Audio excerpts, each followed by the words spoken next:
대단히 감사합니다. 할렐루야.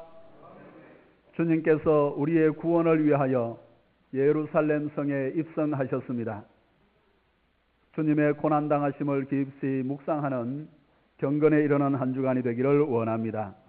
좌우에 한번 인사하시고 격려하시고 고백을 하십시다. 주님의 고난을 묵상함으로 주의 경건을 힘쓰는 한 주간이 되십시다. 시작. 앞뒤로도 한번 인사하시겠습니다. 주의 경건을 묵상하는 한 주간이 되십시다. 시작. 고난당하신 주님을 묵상함으로 한 걸음 더 가까이 나아갈 수 있는 신앙과 삶이 되기를 원합니다.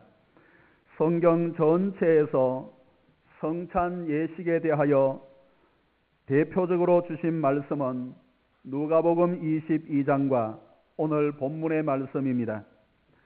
누가복음 22장은 주님께서 십자가에 못 박혀 돌아가시기 전에 직접 제정하시고 나를 기념하라 라고 하신 말씀인데, 마태와 마가복음에도 공히 기록을 하고 있습니다. 그러나 본문은 사도 바울이 주님께서 제정하신 성찬 예식을 오랜 세월이 지난 뒤에 다시 한번 언급을 해주고 있습니다. 그런데 이 두 곳의 성찬 예식의 말씀을 보시면 둘 다 주님의 몸과 피를 기념하는 것이지만 그 배경은 사뭇 다른 것을 보게 됩니다. 주님께서 성찬 예식을 제정을 하시는데 십자가에 못 박혀 돌아가시기 전에 직접 제정해 주신 성찬 예식의 모습을 원형이라고 한다면은 본문의 성찬식은 수십 년 뒤에 일어난 교회의 상황과 형편에 적합하게 해석하고 적용해 주신 성찬 예식이라고 하겠습니다. 주님께서 처음 제정하신 성찬식이 시간이 지나고 세월이 지나면서 더욱 다양해지고 복잡해진 삶의 정황까지를 아우르고 포용할 수 있는 성찬 예식으로 사도 바울이 그 의미를 발전시켜 개성을 해주고 있습니다. 이것을 계시의 발전성이라, 계시의 발전이라 그렇게 말합니다. 성경에는 원형적인, 원시적인, 제일 먼저 주신 계시의 말씀이 있고 그 말씀을 더 발전시키고 이어가면서 적용하고 해석해주는 내용의 계시들이 있는 겁니다. 처음에 주신 계시에 대하여 더욱 발전시켜 주시는 계시, 따라서 우리는 계시의 발전성을 통하여 훨씬 더 분명하고 구체적이고 깊이 있는 계시의 말씀을 발견하고 깨닫고 누리게 되는 겁니다. 계시라고 하는 것은 우리 교회 본당에도 창문이 많이 있는데 저 창문을 조금 열어서 보여준다 하는 뜻을 가지고 있습니다. 계시라는 것은 창문을 열어 약간 보여준다 하는 말입니다. 여기 안에서 밖을 바라볼 때 창문을 열어 바라보지만 다 볼 수는 없고 다 알 수는 없습니다.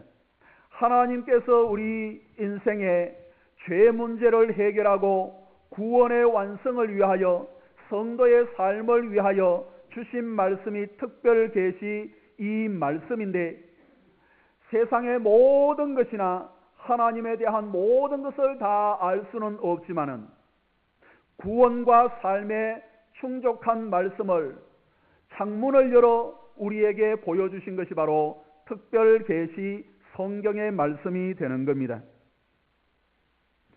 그리고 세월이 지나면서 어떤 내용의 말씀이 점점 더 발전되고 깊이와 넓이를 더하면서 해석하고 적용해주는 말씀들이 뒤따르는 것을 보게 됩니다.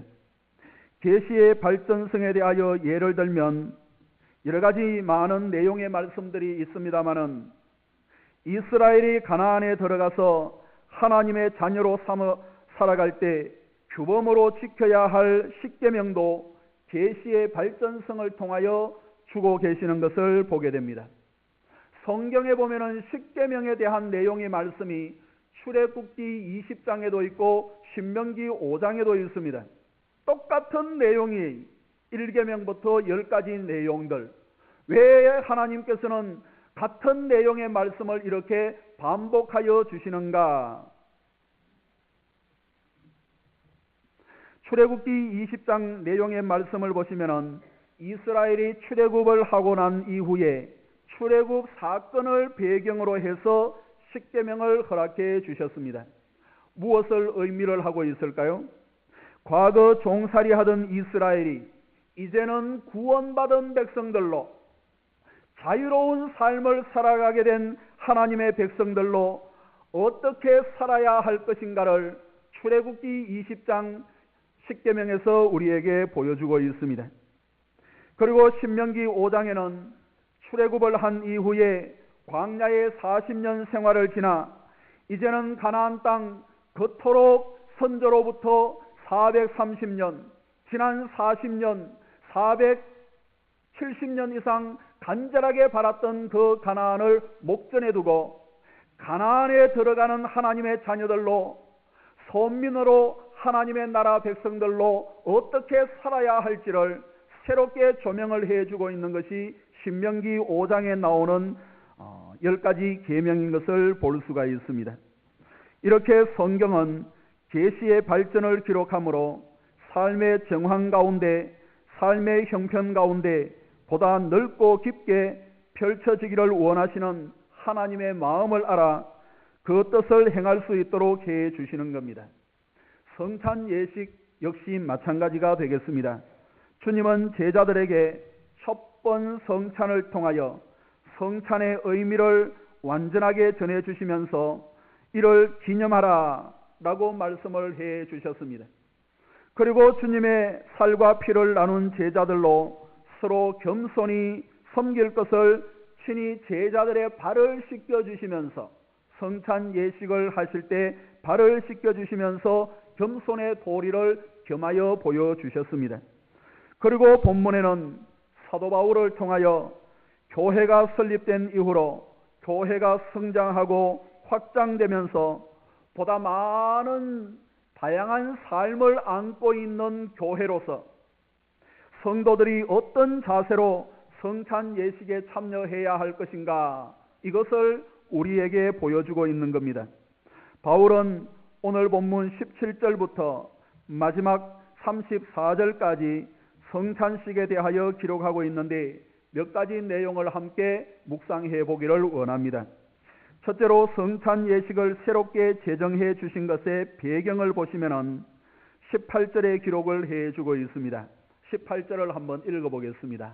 다시 성찬식을 말씀하고 있는 그 배경의 모습을 18절에서 기록을 해주고 있습니다. 18절 시작. 먼저 너희가 교회에 모일 때에 너희 중에 분쟁이 있다 함을 듣고 어느 정도 믿거니와. 성찬 예식을 새롭게 제정해 주신 것의 배경이 분쟁이 있다 하는 것이었습니다. 그 분쟁 때문에 바울을 통하여 성찬 예식을 새롭게 제정을 해 주심으로 성찬식에 참여하는 자들이 어떻게 성찬식에 참여해야 하는지를 보여주고 있는 겁니다.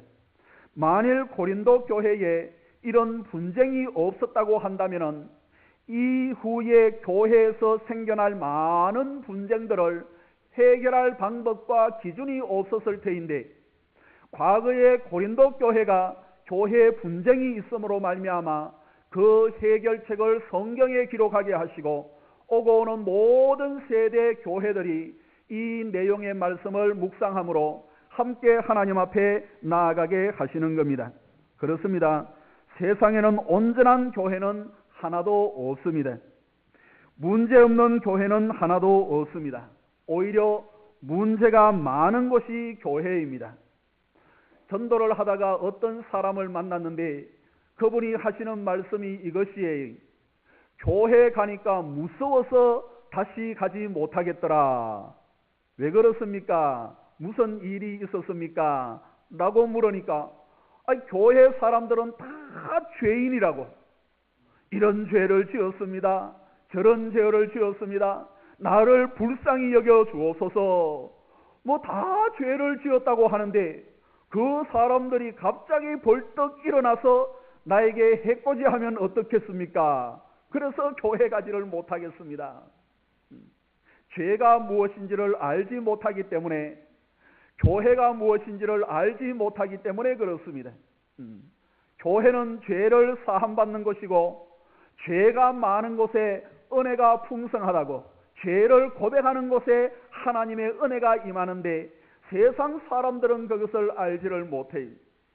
그리고 크고 작은 문제들이 항상 교회는 자리를 잡고 있는데 문제가 없는 교회는 하나도 없습니다. 문제가 많은 것이 교회입니다. 그러나 주님은 문제 속에서 역사하시는 분인 줄로 믿습니다.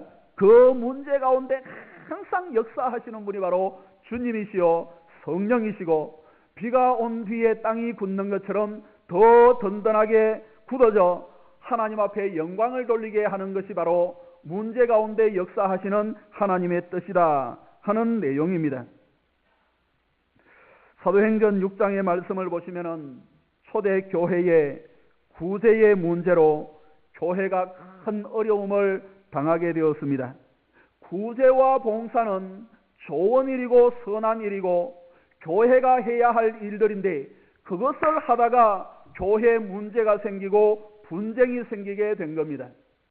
그때 교회가 그것을 잘 대처하기 위하여 7 성령과 지혜가 충만한 집사님을 세워 구제와 봉사의 일을 하게 하고, 하나님의 종들 사도들은 말씀과 기도하는 일들에 전무함으로 교회가 든든히 세워지고 초대교회가 부흥하여 세계로 나아가는 발판을 삼은 것을 볼 수가 있습니다.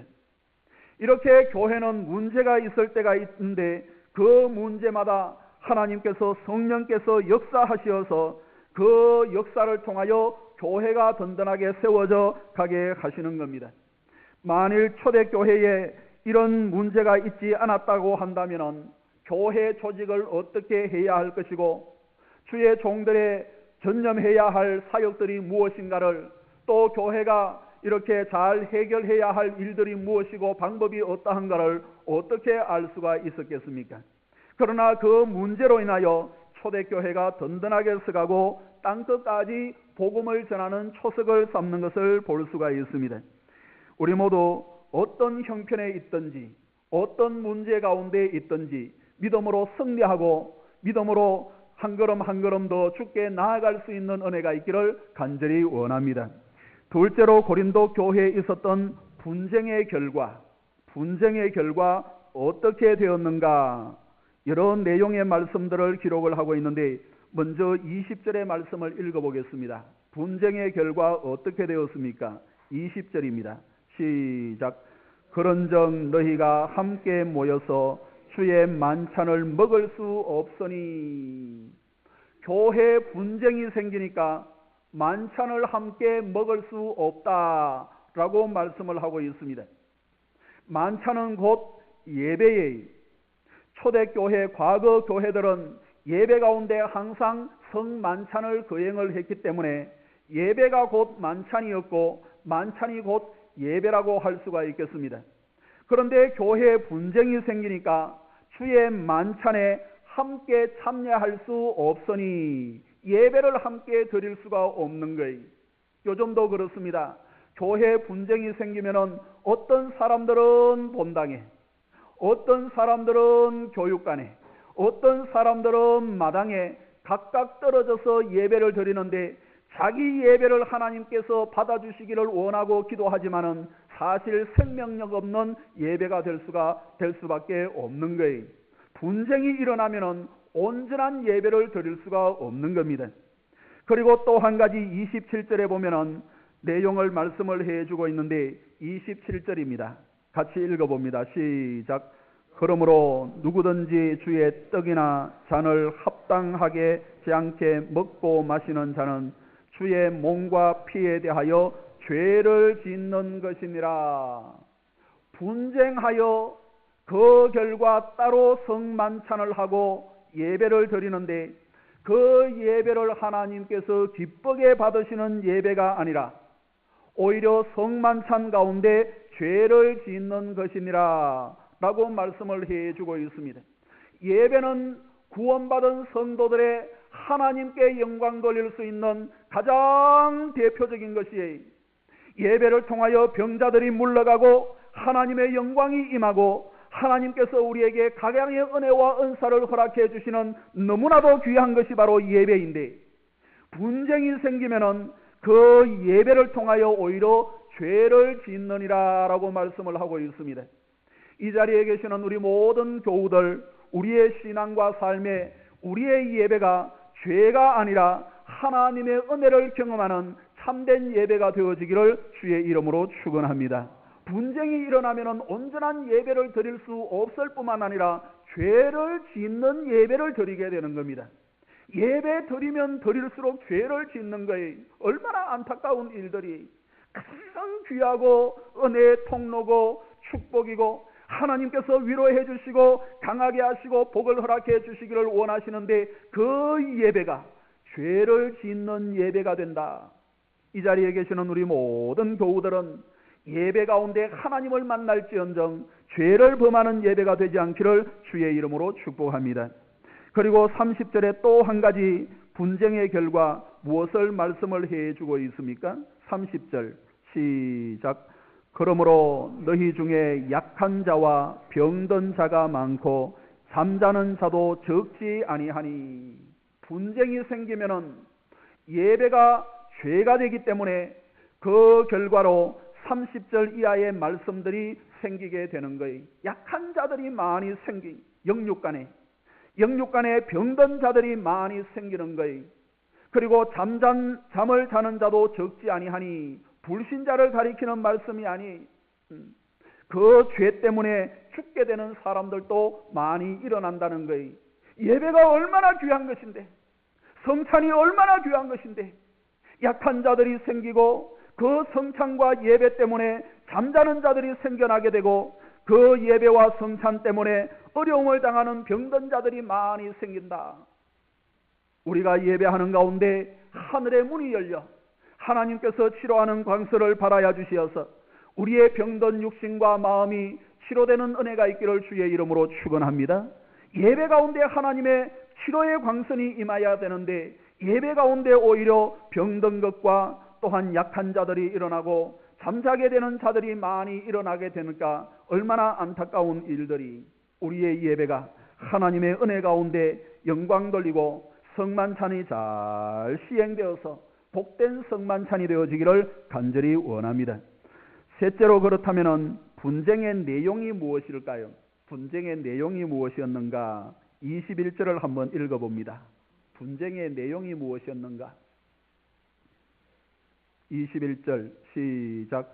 이는 먹을 때에 각각 자기의 만찬을 먼저 갖다 먹으므로 어떤 사람은 시장하고 어떤 사람은 취함이라. 무슨 말씀이에요?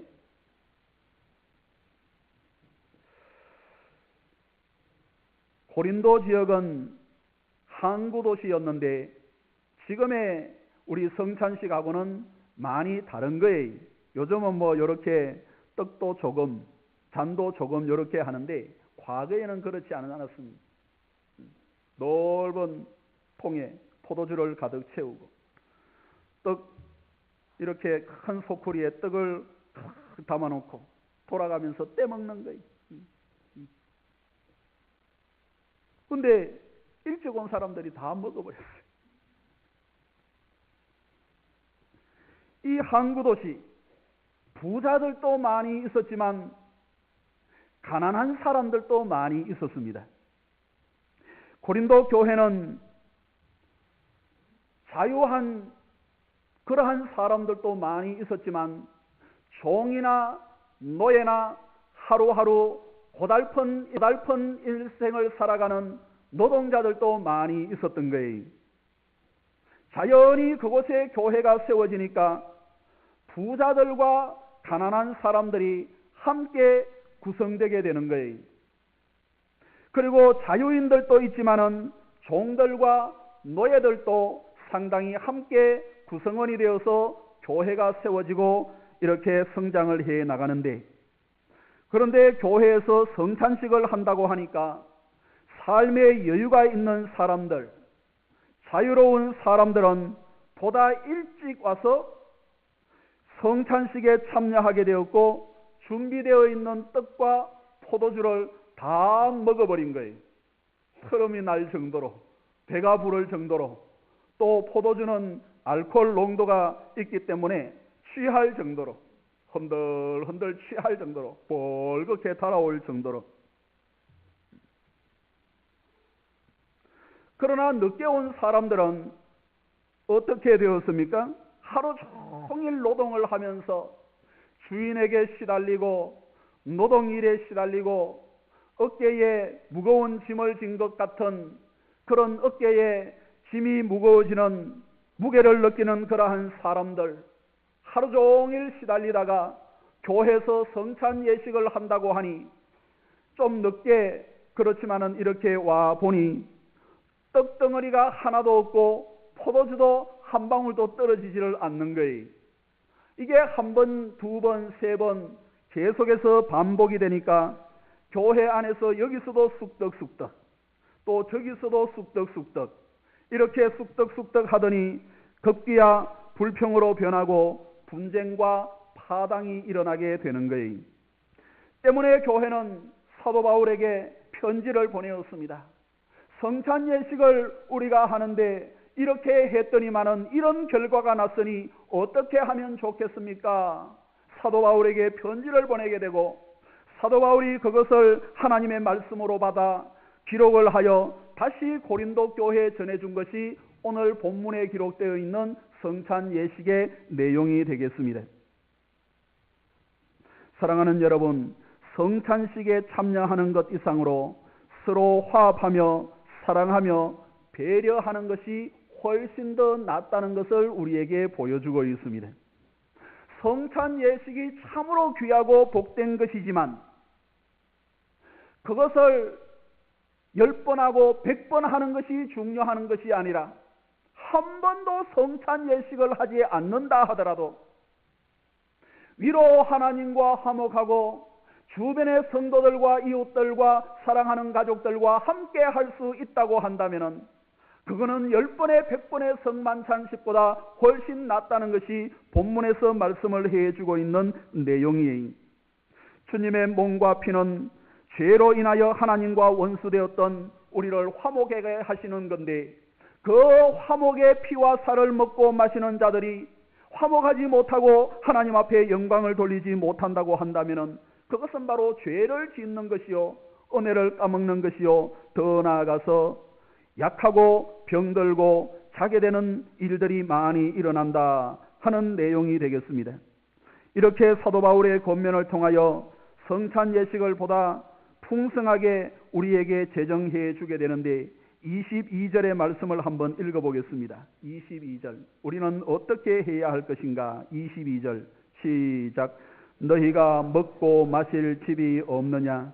너희가 하나님의 교회를 업신여기고 빈궁한 자들을 부끄럽게 하느냐? 내가 너희에게 무슨 말을 하랴? 너희를 칭찬하랴? 이것으로 칭찬하지 않노라. 그래서 이 말씀을 제정을 해 주신 거예요. 그리고 23절부터 26절까지의 말씀은 주님께서 처음 제정해 주신 그 원시 성만찬을 다시 한 번 더 말씀을 해 주시면서 그 본질을 말씀을 하고 이후에 27절부터 적용을 해 주고 있는 내용이 본문의 말씀이 23절부터 26절까지 같이 한번 읽어보겠습니다. 시작. 내가 너희에게 전한 것은 주께 받은 것이니 곧 주 예수께서 잡히시던 밤에 떡을 가지사 축사하시고 떼어 이르시되 이것은 너희를 위하는 내 몸이니 이것을 행하여 나를 기념하라 하시고 식후에 또한 그와 같이 잔을 가지시고 이르시되 이 잔은 내 피로 세운 새 언약이니 이것을 행하여 마실 때마다 나를 기념하라 하셨으니 너희가 이 떡을 먹으며 이 잔을 마실 때마다 주의 죽으심을 그가 오실 때까지 전하는 것이니라. 아멘. 사랑하는 여러분, 주의 성찬을 앞두고 있습니다. 하나님과 원수되었던 우리를, 영원히 멸망당하였던, 영원히 죽을 수밖에 없었던 우리를 예수 그리스도로 말미암아 화목시켜 주시고 하나님의 자녀 삼아 주신 것이 바로 성찬 예식, 주님께서 마지막 6월절에 제정을 해 주신 거예요. 우리가 주님의 살을 먹고 주님의 피를 기념하여 마실 때마다 주님과 하나 된 사람으로 화목된 자들로 이웃과 성도와 주변과 가정과 모든 일가 친지들과 하나 되는 역사가 일어나기를 주의 이름으로 축원합니다. 위로 하나님과 하나 되고 아래로 주변 사람들과 하나 될 수 있다고 한다면 이것은 성만찬을 통하여 주시는 하나님의 뜻이요, 그 성만찬을 통하여 기쁨으로 우리가 하나님 앞에 나아가고 은혜와 사랑을 베풀어 주시는 그 하나님 앞에 영광을 돌릴 수 있지 아니하겠습니까? 우리 모두 금번 성찬 예식을 통해 위로는 하나님과 하나가 되고 아래로는 성도와 성도, 가정과 가정, 가족과 가족 하나가 되는 은혜가 있기를 주의 이름으로 축복합니다. 기도하겠습니다. 하나님 아버지, 감사합니다. 너무나도 귀한 성만찬에 참여하게 되었습니다. 그러나 우리의 연약함과 부족함을 용서하여 주시고 하나 되는 역사를 허락하여 주옵소서. 그리하여 은혜의 동산에 머물게 하시고 은혜의 통로를 경험하게 하시고 우리를 통하여 그리스도의 사랑이 주변에 많이 흘러갈 수 있도록 인도하시고 역사하여 주옵소서. 감사하옵고 예수님의 이름으로 기도하옵나이다. 아멘. 찬송가 150